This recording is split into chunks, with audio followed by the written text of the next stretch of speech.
This is a Kitchen Sink WP podcast, episode 437. I program my home computer. We have a server crash, 404 error, page not found, links aren't working, system is crashing, system is crashing, system is crashing. Your old HTML website, barely alive. We have the technology. We have WordPress. A new website, better than it was before. Better, stronger, faster.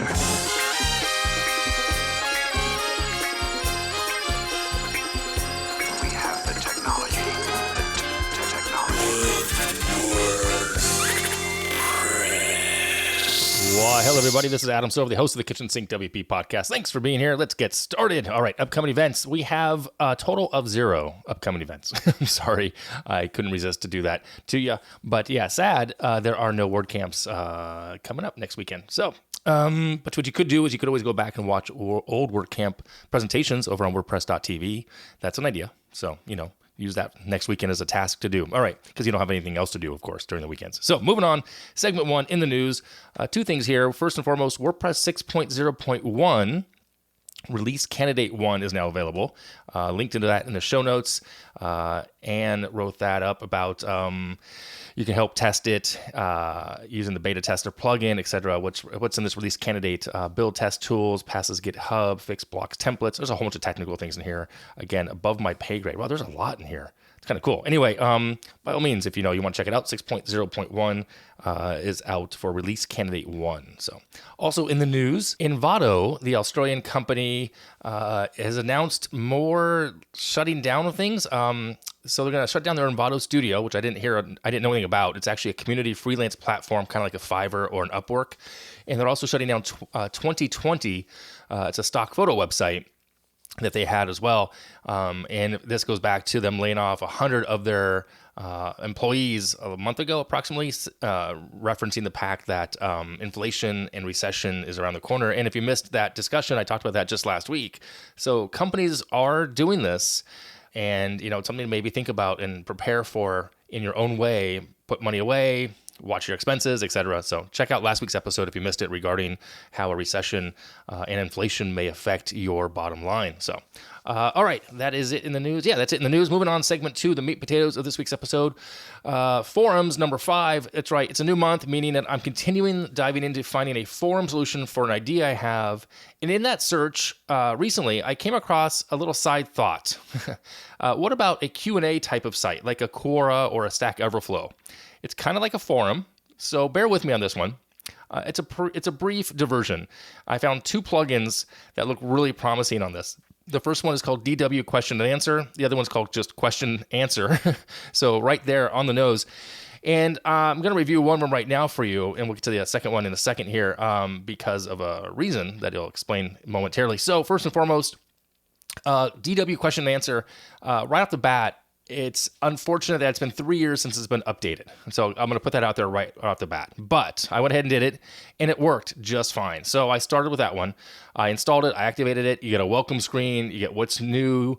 You get a change log and credits. And then there's a new custom post type on the left side. Questions, add new questions, question categories, question tags, answer settings, and extensions.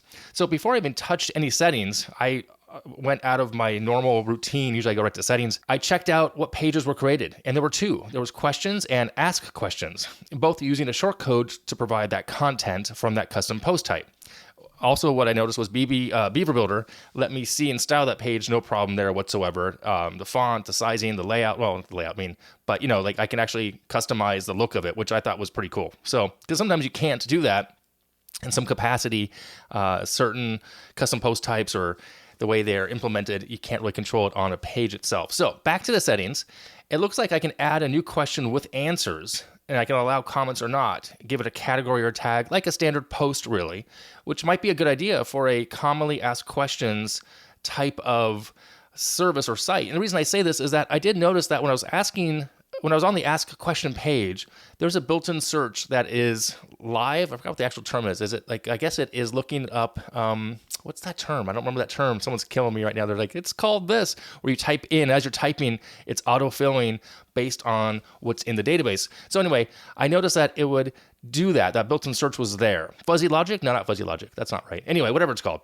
So I was looking for keywords in that previous question. So I guess that'd be kind of cool to have that, so where I can go ahead and just put in a whole bunch of questions for the service in question. It's very meta there. Anyway, the category and tag section act as I expected within the settings. So, question categories, question tags, you can just go ahead and add those. Again, it helps for the searching when people are asking a question. So there's that. Moving down finally to the settings tab. This was interesting. There are a couple settings there. General, emails, permissions, and licenses. So in the general, you can control a bunch of things. Some of the highlights I wanted to call out here were which page has the questions or ask questions on it. So you don't have to use those 2 preset pages that get created when the plugin is activated. You can change it to whatever you want. You can see how many questions are shown for archive pages. I think the default was 5, which I thought was kind of low personally. And also, you can also say if you want to, if a question is asked, how do they appear? Is it a manual approval process, or does it just automatically happen? There's upvoting if you want that to be allowed anonymously or not. There's an Akismet setting, and there's also auto closure of the question after a certain number of days. I thought those were pretty cool. Some neat highlights there. There's like another half a dozen or dozen settings as well. So onto the emails settings area. It's all about notifications. It's a stylized email that reminds me of how Gravity Forms sends off email notifications based on a form submission.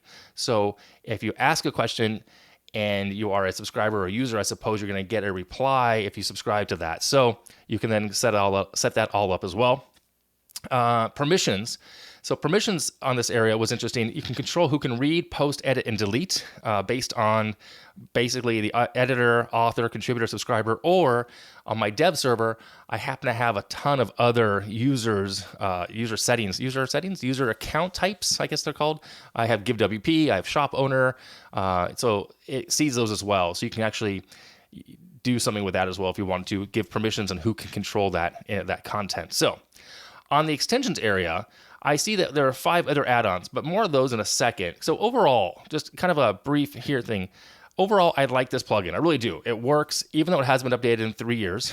But I think what's missing is the user registration with the different levels, perhaps, of the user. Subscriber could be the default, but if it's manual, then who's managing that? Is there a membership component? Is there a fee?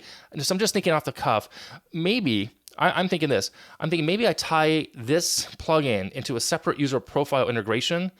I don't know. It's kind of confusing. Like, how do I manage that? How do you set up? Because there's no way to have a membership component here that I can see built in, obviously. So this could just be a really robust, searchable FAQ system as well. You could just leave it that way. So you have membership with some other plugin.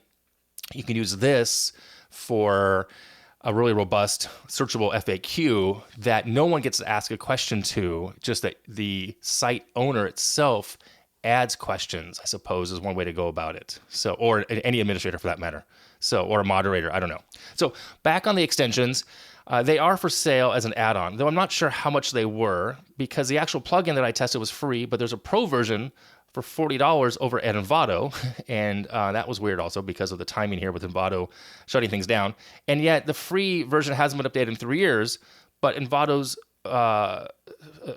area where you can buy the plugin shows the last update for the Pro was May 16th, 2022. So I'm confused there as well. So yeah, it's really interesting. I really did like this plugin. I thought it was really easy to use for the most part. There's some things that I think could be changed. We'll talk about that next week, because what I want to do here is keep this brief and short, as I like to keep the episodes. So next week, we're going to do part 2 of the Q&A diversion, this robust Q&A answer type of thing. So we'll check out the other plugin called Question Answer plugin next week for part 2 of this. And I looked at it already, and I have some thoughts. So stay tuned for next week for that one. All right. Anyway, if you have any knowledge on this plugin, by all means, let me know. There'll be a link to it in the show notes as well. So, all right, segment 3, tip and tool of the week. This week's tip, it's actually a tool. It's a website. It's a service called Punchlist. It's an annotation layer over your creative work. So it's similar to other services out there. It's kind of like Project Huddle. It's like Ethereum, similar to those. With a lot of integrations already. There's a free pricing point level, I suppose. There's a paid point as well. Check it out over at Punchlist. Is it just punchlist.com? Yeah, punchlist.com. Pretty cool. A lot of integrations. I was just playing with it recently, and it's so you don't have to have any software. You can have a plugin to WordPress, but you don't have to. So check it out. Like I said, the pricing, what's the pricing model here? 0 up to $9 a month for one team member. And again, I have no connection to them at the moment. Just thought it was kind of neat. I like to see other options out there for workflows and solutions. So what it lets you do, by the way, it's like you can get feedback right on a front end web page, PDF document, layouts. People can leave comments. I can click an area on the website or any document for that matter, and just kind of leave comments. And that way, it'll tie it back into like Asana or Monday or whatever your project management tool of choice is. So there you go. Cool. So there you go. Punchlist.com. Check it out. All right. I'm going to wrap it up here. If you have any questions, by all means, go ahead and send them in via email, adam@kitchensinkwp.com, or use that SpeakPipe function on the website. If you want to support the show, I would love that. With the recession coming, a little extra money helps everybody. You can become a Patreon. You can also become a sponsor of the show. That would help too. There's a form on the website. So there's that. That's cool as well. So thanks for listening. See you next week. Now go out and do some awesome things with WordPress. All right. See you later. Bye-bye.